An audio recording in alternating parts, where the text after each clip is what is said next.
Bonjour tout le monde et bienvenue dans ce briefing des marchés du 21 octobre 2020.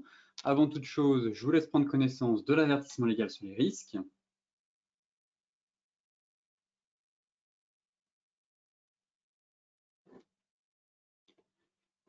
Et donc tout de suite, focus marché avec des bourses européennes qui sont toujours tiraillées entre l'actualité de plus en plus nourrie par les résultats des sociétés et d'autre part les incertitudes persistantes entourant, comme vous le savez, eh bien, l'évolution de la pandémie de coronavirus. Entre autres, on a aussi les mesures de relance aux États-Unis ou encore les discussions entre Londres et Bruxelles sur l'après-Brexit.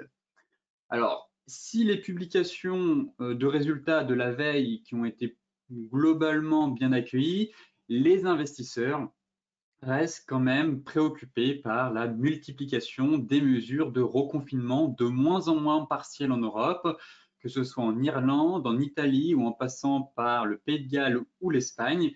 Cela crée pas mal de doutes et plombe le moral des investisseurs. Alors, en parallèle, le feuilleton du Brexit n'a par ailleurs apporté aucun élément nouveau. Londres et Bruxelles campant sur leurs positions respectives en appelant l'autre camp à faire des concessions. Décidément, cette saga n'en finit plus et difficile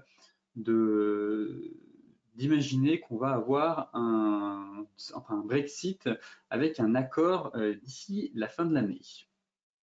Alors toutefois, ce matin, eh bien, les bourses chutent puisque les inquiétudes reprennent le dessus entre la crise sanitaire et ses conséquences économiques. Eh bien, cela prend le dessus sur l'espoir, comme vous le savez toujours, d'un plan de relance américain qui reste quand même très attendu par les marchés.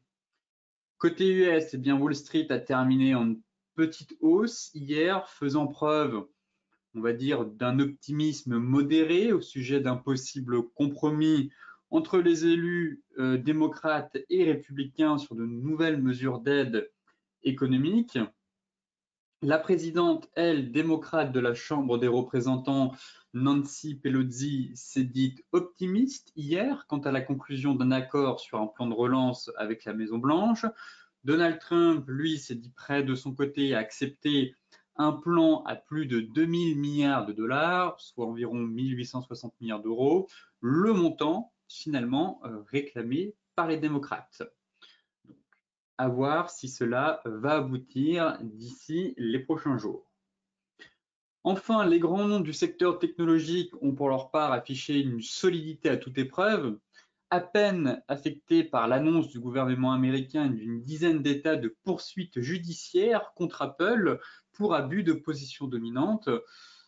Des techs qui restent très solides. Toutefois, hier, nous avons eu les publications de résultats de Netflix et elles se sont avérées décevantes et le titre chutait de quasiment plus de 5% après clôture. Donc, voyons voir ce que ça va donner aujourd'hui. Mais en tout cas, Netflix ne renouvelle pas l'exploit pour son troisième trimestre, comme elle l'avait fait pour son second trimestre, grâce à notamment une envolée de ses abonnés due au confinement. Enfin, pour terminer, nous avons eu aussi les données sur l'immobilier diffusées hier qui se sont montrées plutôt encourageantes puisque les mises en chantier de logements aux États-Unis eh bien, ont rebondi en septembre, enregistrant eh bien, une hausse de quasiment 1,9% après avoir reculé en août. Côté macro, eh bien, ici, ce sont les prévisions pour le PIB de la zone euro au quatrième trimestre. Et vous voyez très simplement que ici, c'était un peu le consensus qui tablait sur 2,8% au mois de juillet et on est en train de dégringoler et maintenant on est sur du 2%. Ce chiffre pourrait même encore chuter puisque les mesures, finalement, comme je vous le disais en introduction, qui sont pas véritablement partielles, hein, que ce soit dans d'autres pays ou même en France avec le couvre-feu, ce sont des mesures quand même assez fortes et donc cela devrait pénaliser l'ensemble de la croissance pour le quatrième trimestre en zone euro. vu qu'actuellement, l'Europe subit de plein fouet la seconde vague de Covid. Toutefois, face à ça, on dirait que la BCE est en train de mettre en place le prochain bazooka monétaire, puisque la présidente de la BCE, Christine Lagarde, a donc déclaré que la recrudescence précoce et inattendue des infections dues au coronavirus constitue un risque évident pour les perspectives économiques. De ce fait, la Banque centrale se réunit la semaine prochaine pour définir sa politique face à la propagation de la pandémie.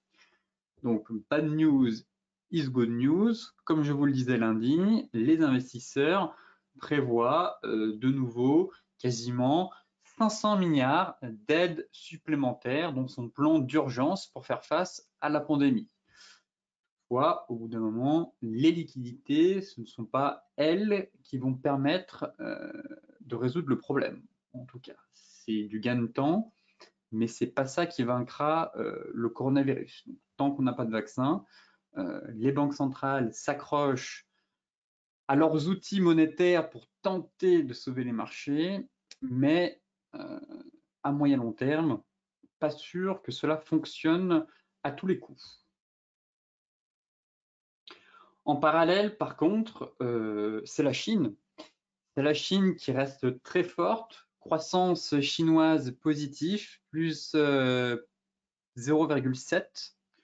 Alors le produit intérieur brut, lui, a augmenté de 4,9% au troisième trimestre par rapport à l'année précédente, ce qui ne correspond pas aux prévisions des économistes qui tablaient sur une augmentation de 5,5%. Toutefois, les ventes au détail et la production industrielle se sont toutes deux accélérées en septembre, ce qui rassure les marchés quant à l'intégrité de la reprise en Chine.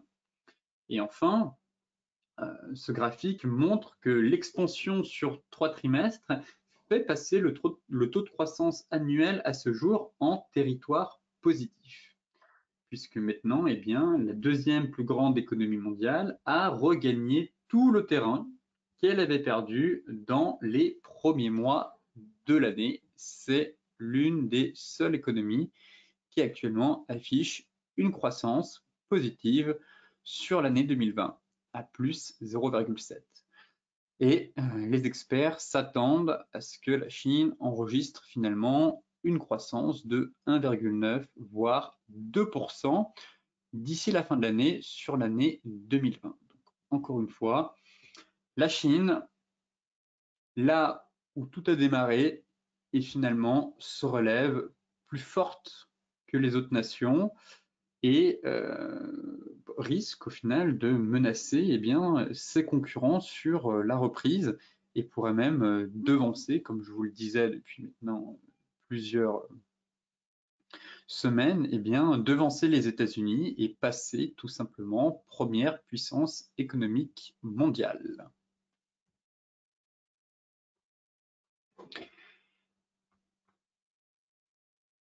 Ici, c'est un graphique concernant le S&P 500 après les élections. En fait, graphique intéressant, ce graphique montre et met en perspective qu'est-ce qui se passe quand le président actuel est réélu et qu'est-ce qui se passe quand nous avons un deuxième président, et du moins que, imaginons, Donald Trump ne réenchaîne pas sur un deuxième mandat.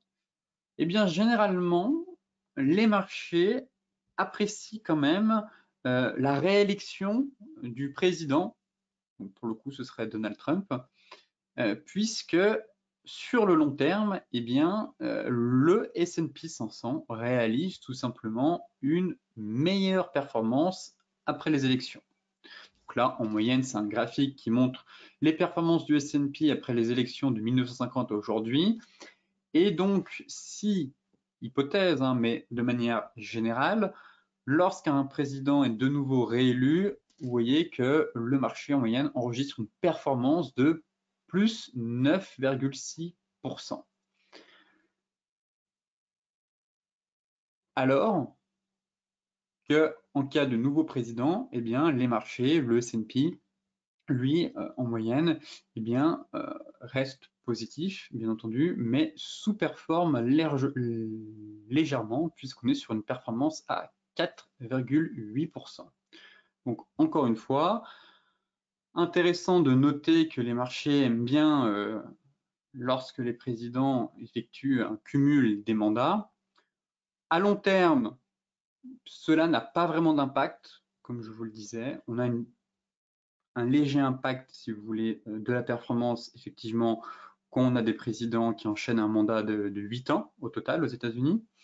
Mais derrière, on se rend compte que les politiques actuelles des gouvernements, elles, n'ont pas vraiment d'impact à très long terme sur la performance des indices. Comme j'ai pu vous le montrer précédemment dans différents graphiques, on voyait que c'est souvent des éléments exogènes qui viennent créer des cataclysmes sur les marchés financiers, que ce soit la bulle des dot-com, la crise financière en 2008, en 2018 avec la guerre commerciale ou surtout la crise des taux quand la Fed a voulu augmenter ses taux, en 2020 avec le crack du Covid. Tous ces éléments, en fait, ce sont des éléments exogènes qui ne font absolument pas partie du programme des candidats.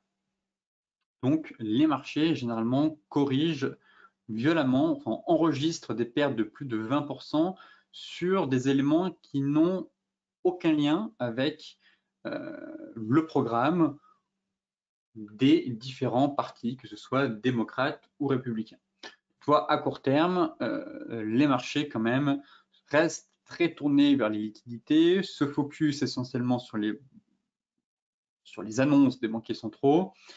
Et même si l'histoire montre que lorsqu'un président est réélu, le S&P 500 enregistre une meilleure performance que si demain Joe Biden passe, bon, peut-être que cette année, ce ne sera pas totalement vrai, puisque justement, les marchés anticipent avec Joe Biden plus de liquidités et un nouveau plan de relance budgétaire, donc un nouveau plan massif pourrait voir le jour d'ici 2021 si Joe Biden est élu. Donc forcément, si demain on a un nouveau plan de relance de la part des démocrates, car ils ont conquis le siège de la Maison-Blanche, eh bien cela devrait, encore une fois, doper les marchés financiers pour 2021.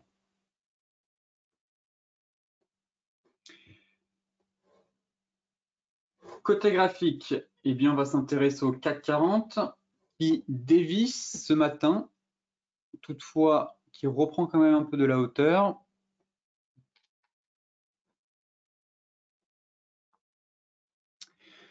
Alors, où sommes-nous sur l'indice CAC 40? Toujours maintenu en échec sur sa moyenne mobile 200. Vous voyez que vraiment la réaction des prix sur touchette pour les personnes qui faisaient de l'intrascalping, eh bien, donne toujours quelques points et fait toujours son effet aux investisseurs. Ça, c'est une stratégie à connaître, mais la touchette sur MM200, généralement, quand cette dernière n'a pas été testée depuis très longtemps, généralement, on a tout de suite une réaction des prix. Alors certes, on a eu les inquiétudes liées au Covid et à la crise sanitaire, mais le marché, lorsqu'il y a des événements importants qui surviennent, le marché ne s'arrête pas n'importe où.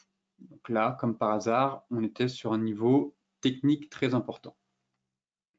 Donc en daily, on est quand même sur une bougie flux. Pour le moment, on sauve les supports. Le marché tient sa zone de support à 4870 et le sentiment qu'on est tout simplement dans un range. Voilà, un range à trader avec potentiellement un double top à la clé. Donc, encore une fois, stratégie de trading range entre les débats, entre 4980 et 4832. Pour l'instant, il n'y a pas grand-chose à faire. En parallèle, on a un support dans ce niveau de range. Mais derrière, en cas d'incursion, eh bien, surveillez le prochain niveau. Et si l'on casse, eh bien, on validera une figure de retournement qui devrait conduire à une accélération baissière en direction des 4730 voire 4700 points. Si Je reporte l'objectif théorique. Voilà, 4700 points si jamais la ligne de coup venait à céder sous la pression vendeuse. Mais sinon, on pourrait très bien aussi avoir une phase de stabilisation entre ces deux niveaux à l'approche du scrutin du 3 novembre. Concernant le DAX. Alors le DAX, lui, c'est une épaule tête-épaule dans une épaule tête-épaule. En daily, on a toujours cette magnifique figure de moyen terme qui est en place. Épaule, tête, épaule. Pareil, on est venu chercher le support à 12 575. Donc cette figure, bien entendu, la grosse épaule tête épaule sera validée en cas d'incursion sous les 12 350.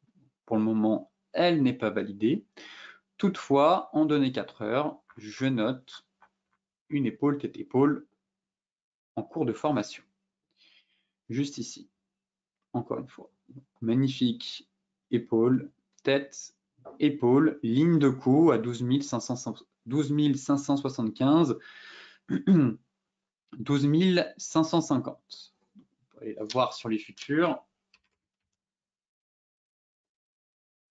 Voilà. Ça donne ça.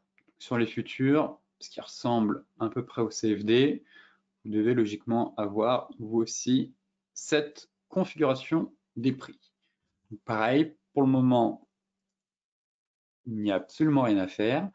Il faudra attendre la cassure au moins en données 4 heures sous ce niveau technique, sous cette zone, pour aller chercher la ligne de coup de la fameuse épaule tête épaule daily. Dans un premier temps.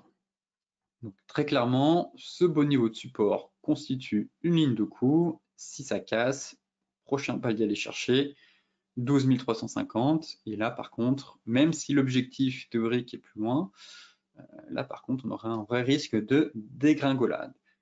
Et pareil, pour l'instant, le flux reste baissier tant que les prix ne parviennent pas à rejoindre les 12 775. Ainsi, les vendeurs gardent la main avec un risque de correction plus profonde pour les jours qui viennent.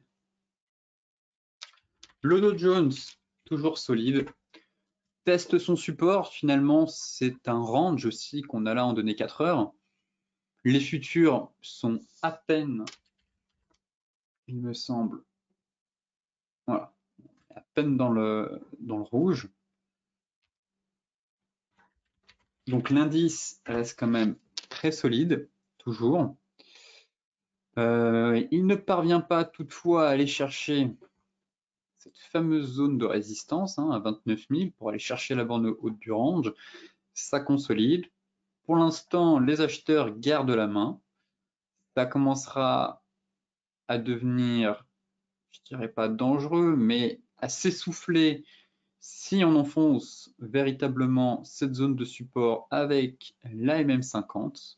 Donc là, on n'aurait plus vraiment de soutien et derrière, on pourrait dégringoler pour venir combler le gap ici. Et dans ce cas-là, en parallèle, venir prendre appui sur la borne basse de ce canal. Donc ça, c'est le scénario baissier sous les 28 200 et la moyenne mobile 50. Sinon, en données 4 heures, même en données 1 heure, très clairement, voilà, on est dans un range. Encore une fois.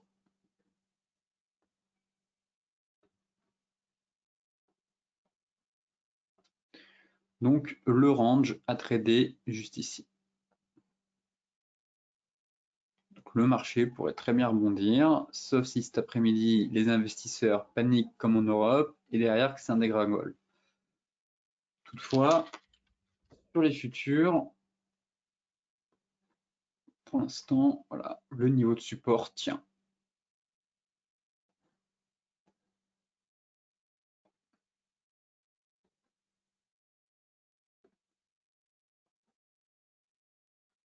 Voilà. On est un peu plus bas sur les futurs. Il y a toujours un léger décalage entre le futur et le cash au niveau des prix, mais on est sur support. Donc, on ne vend pas un support, on attend sa cassure pour se positionner et viser les prochains objectifs. Sinon, dans le cas contraire, eh bien, c'est poursuite de la hausse pour aller chercher l'objectif majeur haussier. Pour moi, se situe à 29 000, 29 100, oblique baissière, zone de résistance. Et par contre, à la baisse, ce serait vers les 27 384 pour venir chercher le gap sur le futur, sur le cash qui est resté ouvert lors de la rotation des prix à l'intérieur du range. L'euro-dollar, solide, l'euro-dollar, toujours, finalement, il reprend de la hauteur, il progresse, même face au dollar. Alors, en données daily, on est toujours dans un scénario de range aussi. Finalement, assez piégeux, entre les fausses cassures haussières ou baissières, l'euro prend la direction du nord et se dirige vers les 1,1875. Donc là, prochain palier, 1,1950. Et je pense qu'on va évoluer dans un range jusqu'à l'approche des élections. Et après les élections, à mon avis, l'euro pourrait donner le départ, le point de départ en tout cas, d'un nouveau mouvement directionnel. Pour l'instant, je verrais bien un range entre 1,1950 et 1,1615 pour la paire. Donc là, on a une résistance très nette dans ce range à 1,1875. Pour l'instant, on la travaille. Et donc derrière, si cassure, je vise les 1,1950. Si on affine en données 4 heures, voilà, ça peut aussi consolider dans un range. Juste ici, on en est sorti par le haut durant la nuit et actuellement, on travaille la fameuse zone des 1,1875. Donc là, en cas de cassure, de franchissement, eh bien, il faut viser les 1,1950. Et ensuite, on fera le point ici pour voir si oui ou non, on a un changé de retournement qui permettrait donc de confirmer ce scénario de trading range à venir sur la paire. On va donner 1 heure. Bon. Pas d'information, pas de divergence, des plus bas, des plus hauts, de plus en plus haut. Donc, les acheteurs gardent la main. L'euro AUD en mode fusée. Je vous parlais de ce range à surveiller lundi. C'est chose faite, sorti par le haut du range en mode fusée, très clairement. Cassure des 1,66, objectif 1,6925. Donc là, on avait déjà ce triangle qui ouvrait la voie à une accélération haussière en données 4 heures, déjà la semaine dernière, qui permettait de se positionner. Et là, finalement, fini la consolidation, on a accéléré. Donc, objectif, lui, du triangle atteint très largement. Maintenant, il faut viser l'objectif de ce range, qui est aux alentours des 1,6925, même un peu plus haut. Techniquement, si l'objectif, vous voyez, il se situe même à 1,7030. Il me semble qu'on a un beau niveau de résistance à 1,6925. Il faudrait que je réajuste mes niveaux de support de résistance. Après, on a un prochain gros niveau juste ici. Voilà. Donc, à surveiller. Mais pour le moment, dynamique haussière, effet de balançoire, baissier, stabilisation, redémarrage haussier sur l'euro AUD. Et donc, prochain objectif majeur à aller chercher, les 1,6925. On donnait 1 heure, belle dynamique haussière pour l'instant. Ça pourrait même quasiment consolider dans un espèce de fanion.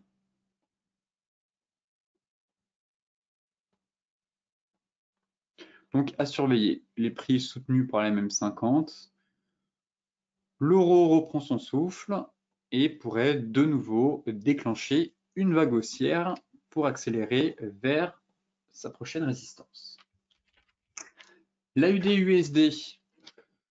L'AUD-USD qui est venu chercher sa zone de support avec le range à surveiller. Donc là, on est venu taper hier la zone de support, cette fameuse zone ici de polarité, donc risque de trading range à venir, pareil, entre les 1,7390 et les 1,7030, et on pourrait aussi avoir de nouveau un micro-range ici, entre ces deux niveaux.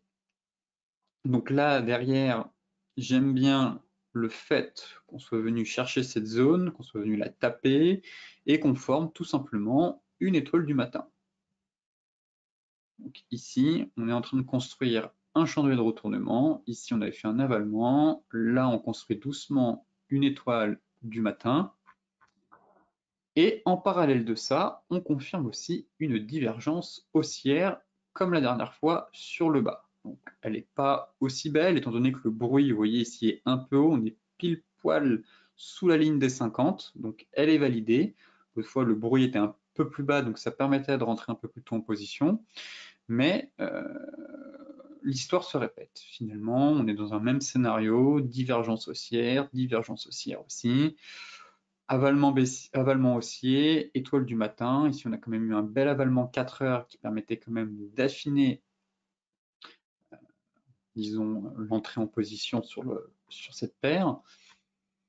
Mais tout porte à croire, en tout cas, que l'AUD-USD pourrait de nouveau consolider dans un range.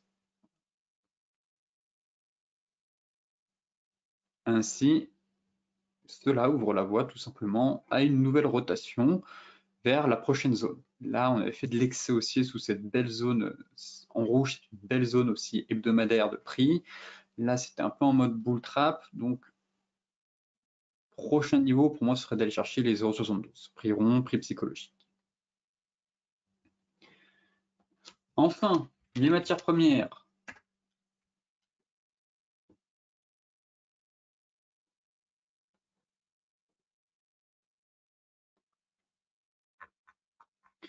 Un métal jaune toujours soutenu par son oblique haussière.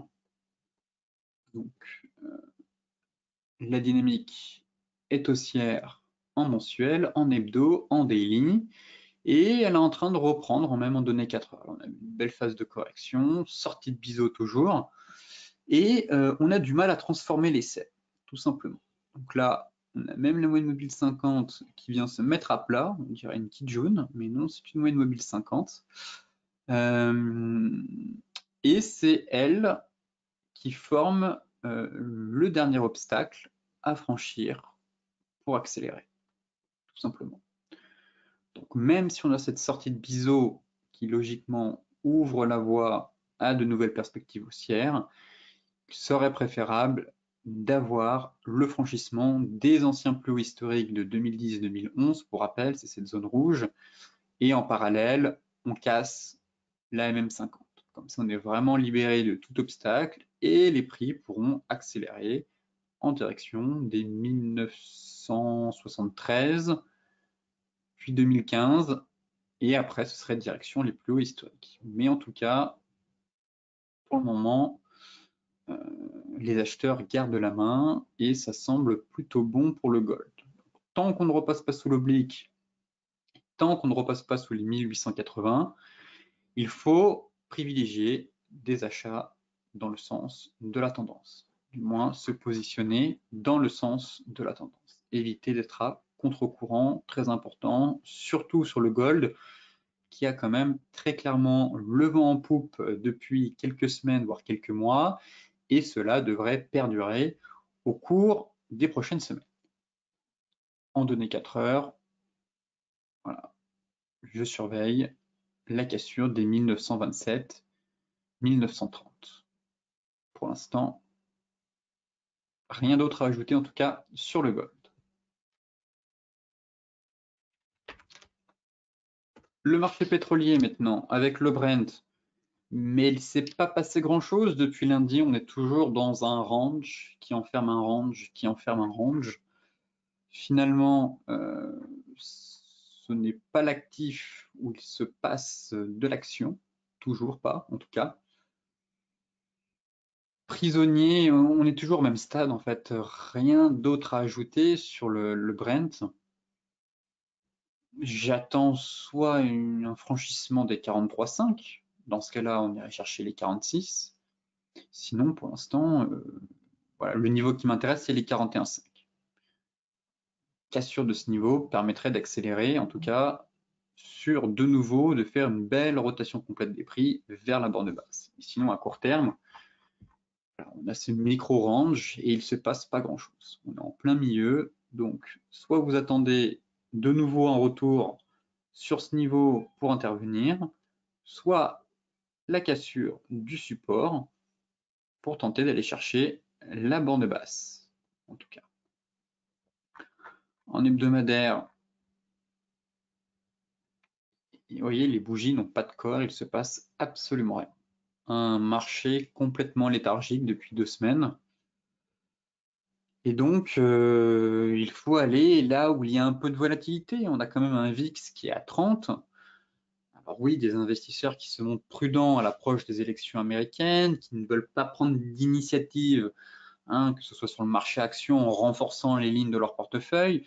Toutefois, il y a quand même des actifs où ça bouge un peu plus que le pétrole. Et là, depuis 2 semaines, on évolue en ordre dispersé, des investisseurs qui sont complètement portés par l'indécision et le marché qui range finalement. Pas de signaux très clairs sur le secteur pétrolier. Même le light s'est quand même offert le luxe, voilà, de tenter de sortir par le haut de son range, finalement vite réintégré en mode bull trap. Tout simplement, on a cette magnifique moyenne mobile 50 couplée à la zone de résistance hebdomadaire qui arrive droit sur les prix. Donc là, bon courage aux acheteurs pour passer, pour forcer l'action et accélérer au-dessus de ce niveau. Alors oui, très clairement, je repasserai haussier sur le pétrole au-dessus des 43. Si on fait une clôture hebdomadaire au-dessus des 43, je repasse haussier sur le pétrole. Pour l'instant, je suis quand même baissier. À moyen terme, je n'exclus pas un retour sur les 36, voire les 37. Et là, on a une énorme zone technique. Vous voyez, on est venu chercher au dollar près la MM50 et derrière, tout de suite rejeté. Donc, très clairement, on a un solide niveau et je reste quand même très prudent et plutôt un biais baissier sur le pétrole. Mais même scénario que sur le Brent, hein, un range dans un range, encore une fois, avec une tentative de bull trap, enfin une tentative de sortie par le haut finalement vite réintégré. Mais le niveau qui va m'intéresser, en tout cas, ce sera pareil, la cassure du support ici. Voilà. Cette sortie de range par le bas permettrait, ou devrait conduire en tout cas, à une nouvelle accélération des prix à la baisse. Pour terminer ce briefing, le Bitcoin, et bien voilà, c'est chose faite. Le fameux objectif majeur a été atteint, le double creux. Bravo à celles et à ceux qui ont cru à cette figure chartiste et au BTC. Un objectif majeur a été atteint. Je ne dirais pas que je vais passer neutre, mais presque. Étant donné que les prix sont sur un niveau clé maintenant. Il faut confirmer. Voilà. Belle bougie flux aujourd'hui, plus 2,47. Très bien. Pour éviter de reproduire ce trap qu'on a eu ici, donc ce bull trap, une clôture hebdomadaire au-dessus des 12 000, voilà, serait de bon augure. Tout simplement car là, on pourrait en fait faire un range et voilà pourquoi je me montre un peu plus prudent. Toutefois, la dynamique, elle, est haussière, on casse des résistances. Donc, tant qu'on ne repasse pas sous les 12 000, pas d'inquiétude. Là, si on clôture comme ça et que demain on fait la même bougie comme de ce style-là sous les 12 000, là, très clairement, ça sent pas bon et perspective de range. Pour celles et ceux qui sont à l'achat sur le BTC, donc n'oubliez pas de remonter votre stop de protection. Donc là, avec un stop juste en dessous, là, sous les 11 800 par exemple, et bien comme ça, en cas de bull trap, eh bien vous faites sortir avec quelques gains. Et en cas de cassure, et bien vous vous laissez porter, encore une fois, jusqu'à avoir un essoufflement. Donc là, le prochain objectif, ce serait d'aller chercher les 13 300, très clairement. En hebdo, vous voyez, la bougie est quand même bien belle. Ça faisait un bout de temps qu'on avait à chaque fois on fait de la mèche en fait. À chaque fois depuis 2019 que de la mèche, on n'a jamais réussi à faire une clôture hebdomadaire au-dessus des 12 000. Donc voilà pourquoi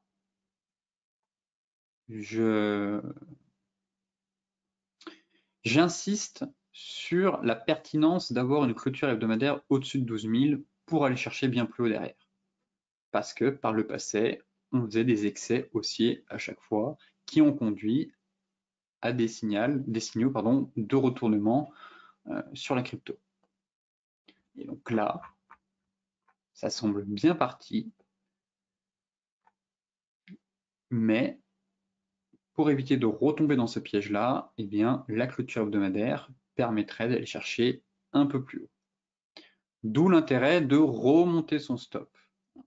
Je ne dis pas que le marché ne va pas casser, ça semble bien parti. Au vu de la tête des 3 dernières bougies, on sent qu'il y a une force acheteuse.